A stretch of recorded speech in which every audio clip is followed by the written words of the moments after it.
Olá, amigos. Vamos dar início a mais uma preleção do Centro Espírita Allan Kardec de Campinas.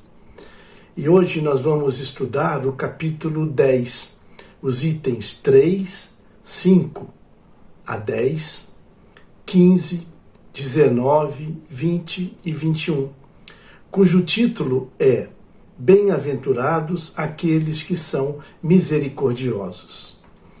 Mas antes de iniciarmos a nossa tarefa, como é de costume em qualquer atividade numa casa espírita, nós vamos fazer uma pequena oração para que a gente possa harmonizar o ambiente fluídico do nosso trabalho. Convido então a todos para que elevemos os nossos pensamentos a Deus, ao Mestre Jesus e aos amigos espirituais, pedindo que nesse momento nós possamos ser bem influenciados para que tenhamos uma preleção clara, objetiva e que principalmente as palavras que serão aqui ditas possam chegar e tocar no coração daqueles que estarão nos acompanhando. E mais do que isso, que essas palavras possam transformar, servir de um elemento de transformação para que coloquem em prática a grande mensagem enviada pelo Mestre Jesus. Se conosco, Jesus, hoje e sempre. Dessa forma, então, como já dissemos, vamos estudar o capítulo 10. E ele fala de misericórdia, ou dos misericordiosos. Primeiro vamos definir o que é misericórdia. Misericórdia é um sentimento de compaixão que é despertado pela desgraça, pelo sofrimento ou pela miséria de alguém. Ter compaixão no coração significa ter capacidade de sentir aquilo que a outra pessoa sente, aproximar-se de seus sentimentos, dos sentimentos dessa pessoa, Ser solidário com elas. Essa seria uma definição de misericórdia. Vamos imaginar que em algum momento de nossas vidas nós sejamos ofendidos por alguém. Qual seria a melhor atitude a seguir a partir de uma situação como essa? A primeira reação seria se defender com todas as possibilidades que tivermos, inclusive com o uso da força física, se for possível. Mas isso não seria nada ético. Mas considerando que somos cristãos, qual deveria ser a reação de um cristão que busca a sua reforma íntima, enfrentando os desafios dessa dura tarefa? A melhor reação, então, seria procurar essa pessoa que nos ofendeu, em particular, para esclarecer a situação com ela, buscando o entendimento, e pondo fim a essa discórdia. Em Mateus 18, 15, 21 e 22, ele diz: Se vosso irmão pecou contra você, ide-lhe exibir a sua falta em particular, a sós com ele. Se ele vos escuta, tereis ganho um amigo. E o evangelho ainda continua.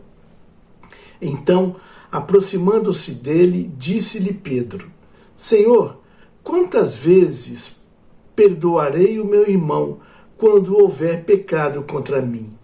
Até 7 vezes? Porque o número 7 é o número da perfeição, o número perfeito, Então Pedro faz esse questionamento a Jesus. Seriam 7 vezes? E qual foi a resposta do mestre? Não.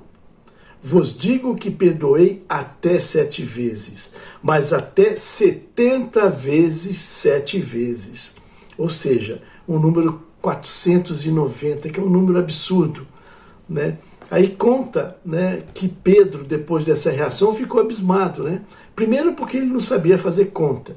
Então ele não sabia quanto era 7 vezes 70 vezes, E Pedro ficou absolutamente surpreso com uma quantia tão grande, quando Jesus lhe interveio e falou: Pedro, isso para cada pecado.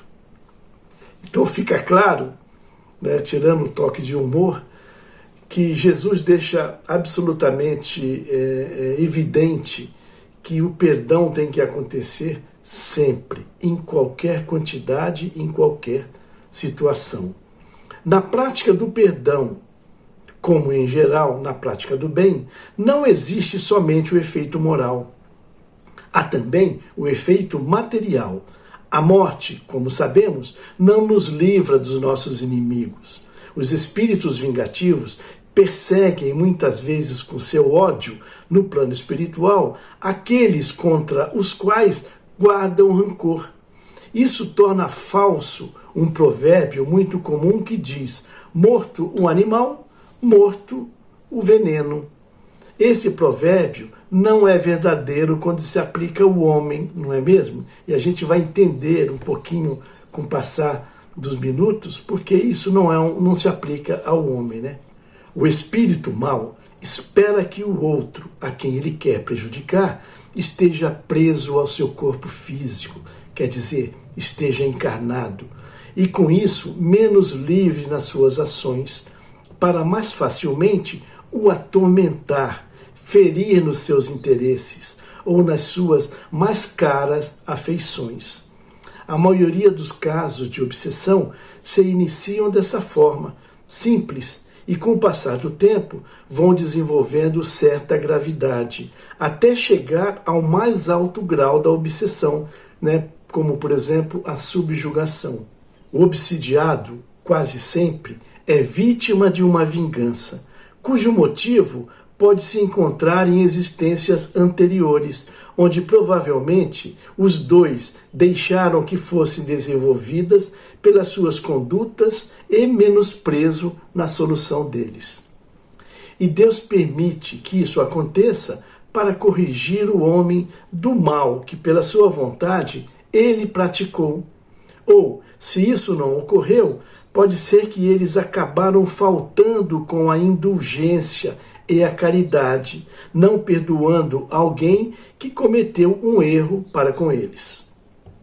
O que importa sob o ponto de vista da tranquilidade futura é que cada um repare o quanto antes os desafetos que tenham causado ao seu próximo, que perdoe os seus inimigos, a fim de que antes que a morte chegue, esteja apagado qualquer motivo de confusão e toda causa da animosidade.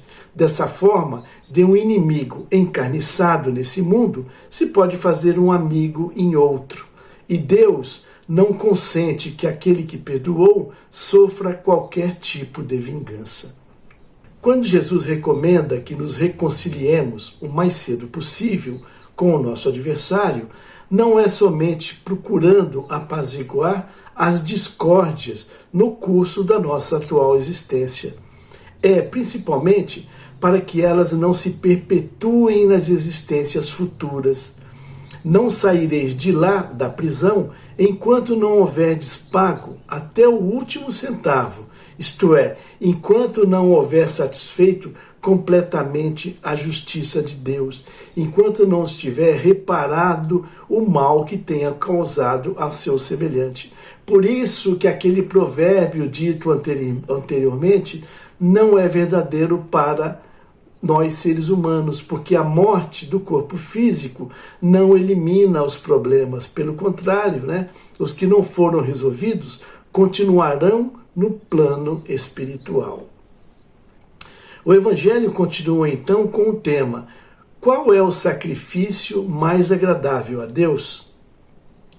Então ele continua: se, portanto, quando fordes colocar a sua oferta no altar, e se lembrar que o seu irmão tem qualquer coisa contra você, deixe a sua dádiva junto ao altar e vá antes reconciliar-se com o seu irmão. Depois, então, retorne à casa e faça a sua oferenda. Quando Jesus diz, vá se reconciliar com o vosso irmão antes de colocar a sua oferenda no altar, ele ensina que o sacrifício mais agradável a Deus é aquele que o homem faz do seu próprio ressentimento e que antes de se apresentar para ser perdoado, o homem precisa ter perdoado e reparado a falta que tenha causado a alguém, a algum outro seu irmão. Só então a sua oferta será bem aceita por Deus, porque ela virá de um coração que se livrou de todo e qualquer ressentimento mau. Naqueles tempos, era comum aos judeus praticarem os sacrifícios materiais como uma oferta a Deus. Jesus aproveitou essa prática comum para ensinar, aproveitando então uma tradição dos judeus que era praticar a oferenda. O cristão, portanto, não oferece bens materiais, pois ele já entende e já se espiritualizou com relação ao sacrifício. Com isso, o preceito ganha ainda mais força. Ele oferece, então, como doação, a sua alma a Deus. E é essa alma que precisa ser purificada antes que Deus aceite essa oferenda. Essas palavras de Jesus também poderiam ser entendidas dessa forma: entrando no templo do Senhor, deixe para fora todo o ressentimento de ódio e de animosidade, todo mau pensamento contra o seu irmão. Só então os bons espíritos levarão sua prece para Deus. Fica claro quando a gente entende dessa forma, né? Esse é o ensinamento que Jesus oferece nessas palavras. Deixe a sua oferenda junto do altar e vá primeiro reconciliar-se com o vosso irmão, se quiserdes ser agradável ao Senhor. E o Evangelho continua, num tema também bastante importante: o argueiro e a trave no olho. É muito difícil a gente enxergar nossos próprios problemas ou os nossos defeitos. Quase sempre encontramos bastante problema nos outros. E essa é uma das maiores insensatez do ser humano. Para melhor julgar, seria necessário que o homem pudesse olhar para o espelho e enxergar não a sua aparência refletida, mas o seu interior, e, de certo modo, transportar-se para fora de si mesmo, considerando-se uma outra pessoa, para aí se perguntar: que pensaria eu se visse alguém fazer o que estou fazendo agora?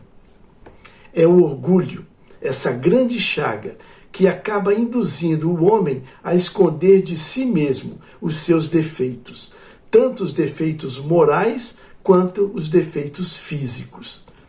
Em Mateus, capítulo 7, versículo 3 a 5, nós temos: como é que você vê um cisco no olho do seu irmão, enquanto não enxerga um pedaço de pau no seu próprio olho?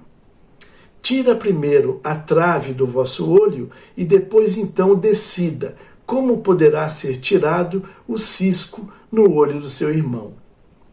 Essa insensatez é contrária à prática da caridade, porque a verdadeira caridade, ela é modesta, simples, indulgente.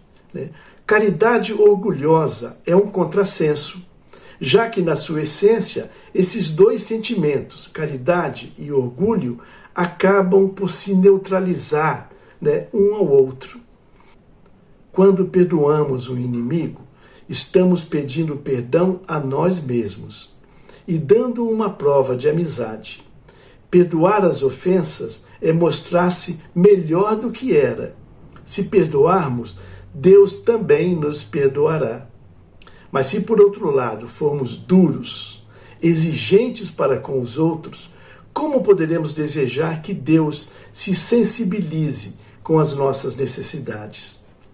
Coitado daquele que diz: nunca perdoarei, pois está pronunciando a sua própria condenação. De fato, existem duas maneiras bem diferentes de se perdoar. Uma é o perdão que vem pelos lábios, e a outra é o perdão que brota do coração. Muitos dizem, com referência aos seus adversários: eu te perdoo, mas interiormente estão dando risadas, estão felizes com o mal apresentado. E comentam mentalmente: ele está recebendo o que merece. Ou ainda dizem: eu te perdoo.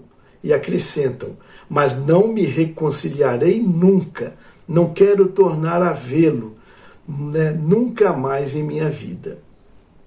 Será esse o perdão ensinado por Jesus? Claro que não. O perdão verdadeiro é o perdão cristão. É aquele que lança um véu sobre o problema do passado. Esse tipo de perdão é o único que vos será considerado, já que Deus enxerga a porção mais íntima, mais pessoal do nosso coração. O esquecimento completo das ofensas é próprio das grandes almas. O rancor é sempre sinal de inferioridade.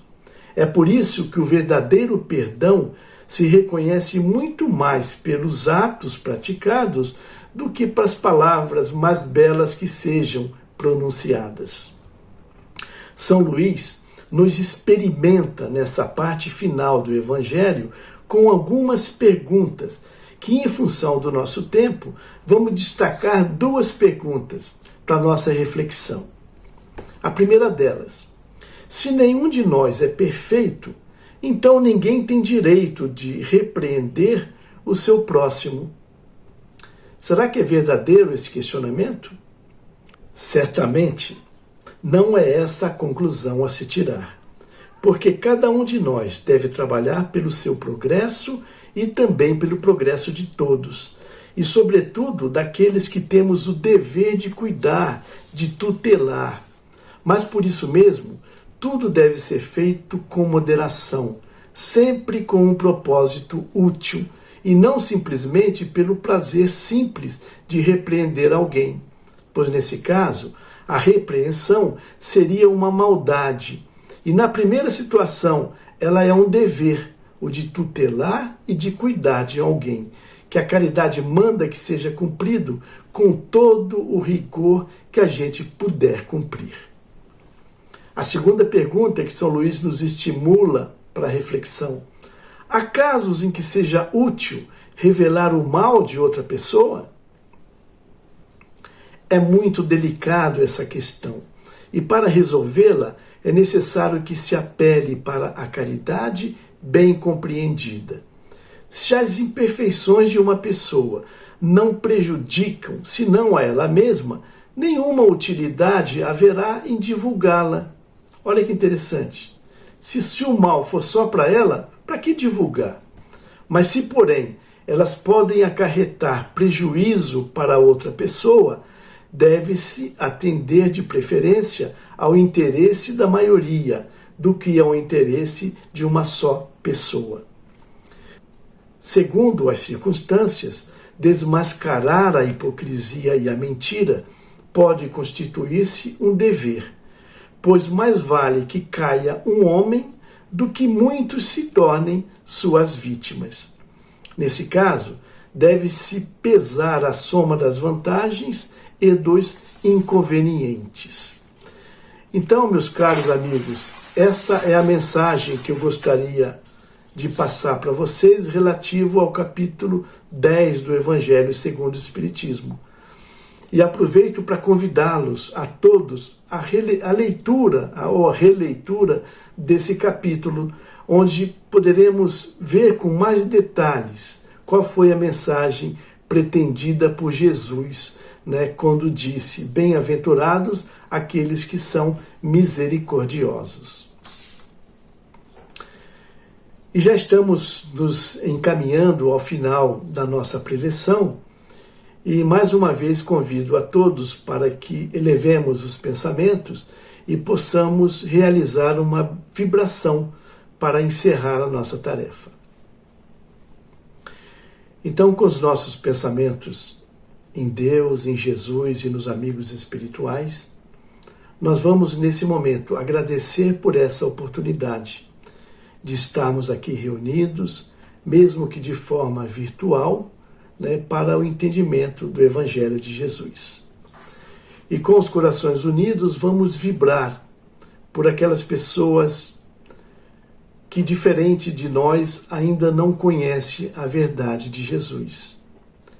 Para aqueles que não tiveram a oportunidade de conhecer o Evangelho, onde não encontraram nenhuma religião na sua frente que pudessem satisfazer as suas necessidades, curiosidades e dúvidas, pedindo para que os bons espíritos possam despertar no interior de cada uma dessas pessoas esse conhecimento que já foi colocado por Deus. É como uma sementinha que possa desabrochar, que os bons espíritos possam então estimular o desenvolvimento do conhecimento divino que encontra-se latente na maioria dessas pessoas.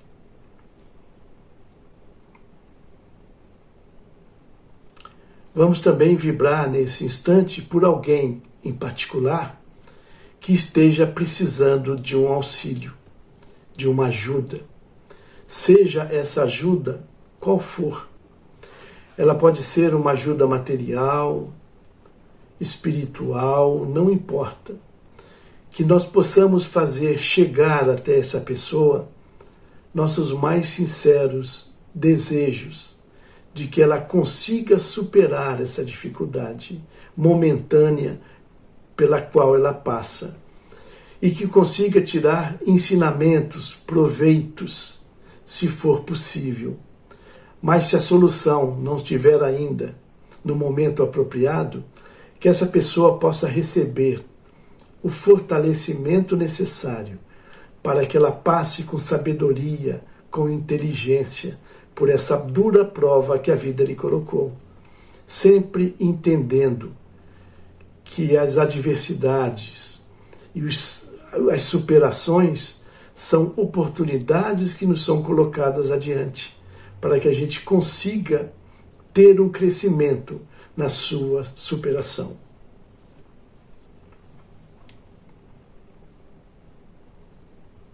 Vibremos nesse momento pela paz mundial, pela paz na nossa cidade de Campinas, no nosso estado de São Paulo, no nosso Brasil e no mundo todo, que nesse instante passa por uma conturbação muito grave. Que os nossos líderes possam ter o discernimento de buscar o bem coletivo, independente das necessidades individuais. Que os bons espíritos, que o Mestre Jesus possa fortalecer o ser humano nesse instante, para que a gente consiga, sim, superar essas dificuldades, sempre pautados no seu Evangelho, nos seus ensinamentos, na mansuetude, na resiliência e na confiança em Deus.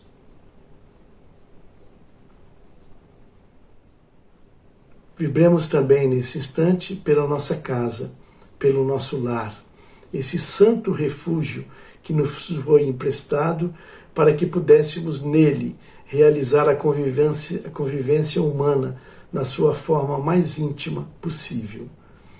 Que possamos visitar mentalmente cada cômodo do nosso lar, da nossa casa, substituindo as energias mais grosseiras que porventura lá estejam, por essas energias salutares, benfazejas, e que a gente consiga também fazer com que todos que residem na nossa casa, todos que visitem o nosso lar, possam também aproveitar esse ambiente confortável de esperança, de fé, de tolerância que está sendo implantado e que nós conservaremos através dos nossos bons pensamentos e das nossas boas atitudes.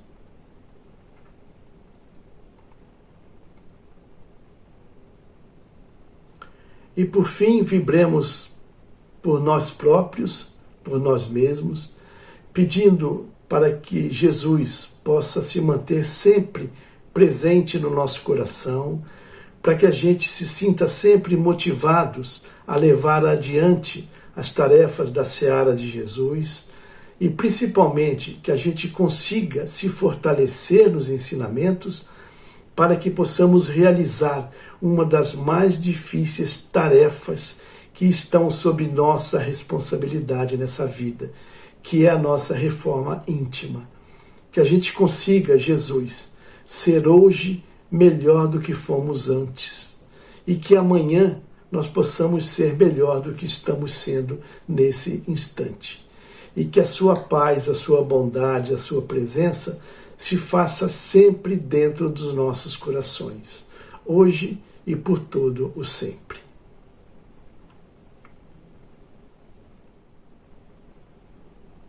Dessa forma, então, finalizamos mais uma preleção do Centro Espírita Allan Kardec, desejando um abraço fraterno a todos e a esperança de revê-los em breve nos nossos próximos encontros.